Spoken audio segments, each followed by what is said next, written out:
का मास्टरमाइंड तहब्बुर राणा अब एनआईए की गिरफ्त में है। शुक्रवार को एनआईए की टीम ने तहब्बुर से लगातार 3 घंटे तक पूछताछ की। अब एनआईए राणा से दुबई में मुलाकात करने वाले उस शख्स के बारे में पूछताछ करेगी जो 26/11 मुंबई हमले के बारे में पहले से जानता था। इस अनजान शख्स की राणा से दुबई में मुलाकात हुई थी। हम आपको बताने जा रहे हैं कि वो गुमनाम शख्स के बारे में जिससे तहब्बुर राणा मुंबई हमले से पहले मिला था।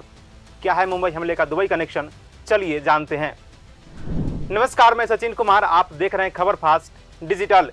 एनआईए को उस शख्स की तलाश है जो मुंबई हमले का मास्टरमाइंड नंबर 2 बताया जाता है।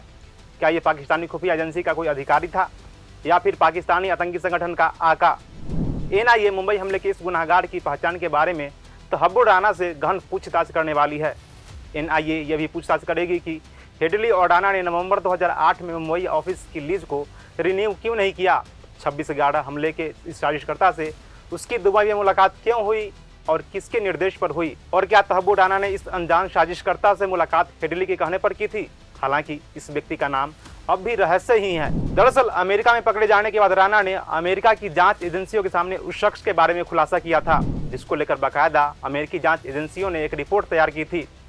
अमेरिकी जांच एजेंसी ने इंटरसेप्ट किए चैट और बातचीत एनआईए से साझा की है। इनमें एक चैट में हेडली ने राणा को 2008 में भारत न आने की चेतावनी दी और भारत में संभावित आतंकी हमलों के बारे में बातचीत हुई थी। हेडली ने राणा की दुबई में इस शख्स से मुलाकात भी करवाई थी।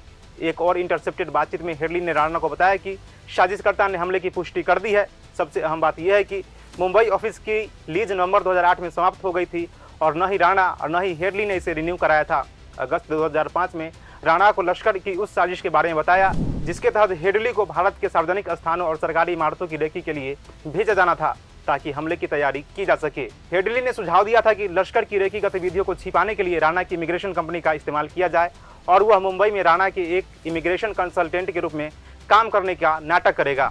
वहीं सूत्रों के मुताबिक एक जांच अधिकारी ने कहा कि राणा का जल्द ही गवाह के साथ भारत में उसके संबंध हो। हेडली द्वारा दौरा किए गए स्थानों और 2006 से 2009 के बीच भारत की अपनी कई यात्राओं के दौरान मिले लोगों के बारे में आमना सामना कराया जा सकता है। साथ ही उस दौरान भारत की यात्रा करने वाले अन्य संदिग्धों के बारे में भी पूछताछ की जा सकती है। गौर हो कि राणा 18 दिनों के लिए राष्ट्रीय जांच एजेंसी की हिरासत में है। फिलहाल तहब्बुर राणा एनआईए की जिस जेल में बंद है वहाँ की निगरानी और सुरक्षा बढ़ा दी गई है। इस खबर पर आपकी क्या राय है, हमें कमेंट सेक्शन में ज़रूर बताएं।